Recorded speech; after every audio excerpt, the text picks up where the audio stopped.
Everybody loves chicken, kaya I'm doing a marinade for you, a very simple marinade na pwede mong gamitin. Very versatile, pwedeng pang grill, pwede din pang oven. Simple, luto na, So we're doing a very simple lemon herb marinade. If you grill it, you say it's a grilled chicken. If you roast it, it's a roast chicken. So simple, and I have a whole chicken. And what I will do now is what we call a spatchcock. We will open it up para mag-cook siya faster. So, eto siya. This is water with salt. And I brined it overnight para, alam mo na, the chicken stays juicy. So, ito, I will just use a scissors. Pwede naman kutsilyo. And I will just break it now. From the back, cut the backbone. Ito, we will just remove the neck. It's optional if you don't want to remove it. Some people love to eat the neck bone, but we will use this for stock. No? So just leave it there. And my chicken, you can divide it into 4, but I will just leave it like whole. Break the breast. And what I will do now is I will just wipe it with my paper towels. Yeah, so I don't mess up my workstation. Wipe it there. So my very simple marinade is made up of herbs and spices. So I'm using mix na pwede puro dry. Nakataon lang meron akong rosemary sa garden. So I'm just using my rosemary. I will just break up with my fingers. Allow it to infuse. I add a little bit of thyme, dried thyme. And again, I will break it up with my fingers just to release more of its flavor. Add paprika, and I'm using smoked paprika, no, just to enhance the smokiness. I will add soy sauce. Why soy sauce? Kasi alam mo, I like adding soy sauce to my roasted or grilled meats because of the color, no? I will add around 2 to 3 tablespoons of oil. I'm using olive oil. And why do I add oil to my marinade? Because the oil release the flavors of some of my herbs and spices, chopped parsley, that need a little bit of oil to dissolve their flavors. So I have a lemon, and I will just use the lemon zest. And again, try to use as much flavor from your ingredients as much as possible. Kasi, diba, you're using the ingredient, but you're not maximizing flavor. So what we're doing, we're maximizing flavor. If you have time, you marinate it an hour ahead or even overnight. Very nice, no? Alam mo, you serve this with kahit anong sausawan, but do it with like a yogurt sauce. Sarap nito. I'll just add some garlic. Just smash my garlic very quickly. Chop, chop, chop. You know? So garlic is one ingredient that needs some oil to release its flavor. No?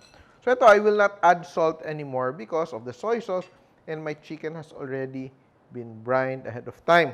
What I will do here also, to make sure that my chicken cooks faster, I will just score the wing, the joint, the breast part, just for the marinade to come in a little bit. So very nice ang ating chicken, and we will soak it in our marinade. Like bathe it in my marinade. Yeah. So that's fine. So we just let it soak that way. I'm ready to grill. Yan. So ito, it's going to be a challenge kasi nag-grill tayo ng chicken. Buo siya. So it's not like small pieces na madali mong i-manage, na madaling maluto. So the key is to cook it 2 ways. Firstly, we want to brown the skin for presentation, of course.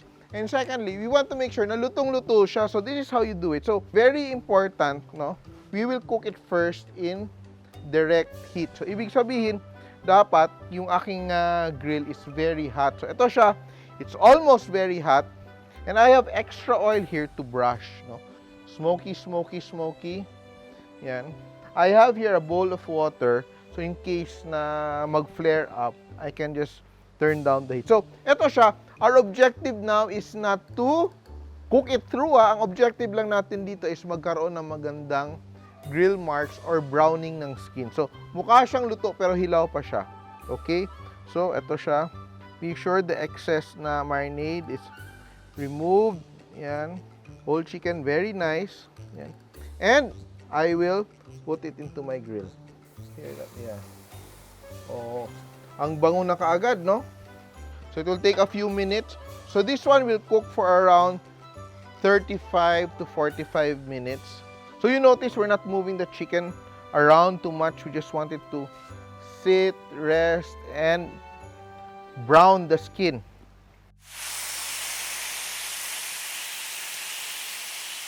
And now, babalik rin natin yung ating chicken. Oops. Look at that. Very nice. Oops. Opo. Yan. Turn on the other side. It's beautiful. Look at that. No? Brush it with our marinade. So, ito siya. This will take more time to cook on the other side. Kasi ito siya, importante, pretty siya sa harap, no? Pero the cooking, ang labanan talaga natin sa ating pagluto ay to cook it from inside. Yan. So what we will do now, I will show you. I'll just baste it. Kasi ito siya, pag maluto na siya, we cannot use this anymore, no? Because it will be contaminated with the raw chicken. So ito siya. So we have to cook that very well. So I'm just like brushing it. And what we will do, I'll just put this up again.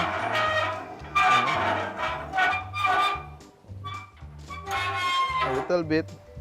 And now, what I will do now, I will cook it in indirect heat. No? So I will put my uling around. So, in case it flares up, hindi ka na matatakot. Dapat even yung uling niya. Remember, my rosemary, I will now put it here. Yan. So, it will slowly cook. Put it down. Look at that. And I will just wait for that to cook. So, pwede nating takpan. But in case you don't have a griller with a cover, we will just cook it like that for another 30 minutes. And our dinner is ready, di ba? In between, I just added like red bell peppers, green bell peppers, and white onion, salt, pepper, olive oil. Throw it in the grill, and I will just slice that up later para side dish namin. Very tender. Look at that, how juicy. Look at that, it's so juicy. Yan, so I will use my spatula to like remove the whole chicken. It's so juicy. Oh my God, look at that. And you know, it's cooked kasi yung juices that oozes out is clear, hindi siya bloody. Ito na. And let's just fancy up our chicken.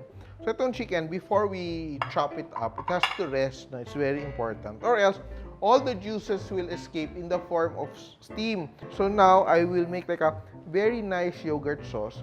2 cloves garlic. Salt to help me like pound it, no?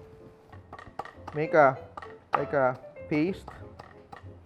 And what I will do now, I will also add some cilantro.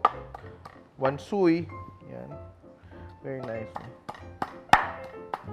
Once you have that, very nice, we will have our bowl, and I will just combine yogurt. This is local yogurt. Yan. Honey, I have wild honey. Bagay na bagay ito sa ating chicken. Lemon juice. Yan. More acidity. Sobrang sarap nito. Diba, by adding a sauce, all of a sudden, it gains a new character. So, medyo parang Greekish yung ating feel. And now, I will add my garlic and cilantro paste. Of course, it already has salt, so I don't have to add salt anymore. And here, transfer it to my bowl. Grilled vegetables, I will just like cut them, julienne, rough. Seasoned with salt na to siya, ha? So, you automatically have like a grilled vegetable salad with the chicken. My chicken, it's beautiful. Don't throw that away. That's all flavor. Yan, and I will put that on the side. Toss it with my chicken drippings. Slice up my chicken. Oh my God, it's so juicy. Chicken wing. Very nice, no? Look at that. Who can say no to that, huh? Then the rest of the lemon, I have one there. I'll just squeeze it over. Yan. Then to finish, I will just add cracked black pepper. And our dish is done. So this recipe is part of the Kitchen Secrets cookbook. Grab a copy and try this recipe. Oh my God! Sobrang bango ang ating lemon herb grilled chicken with our yogurt sauce. Simple!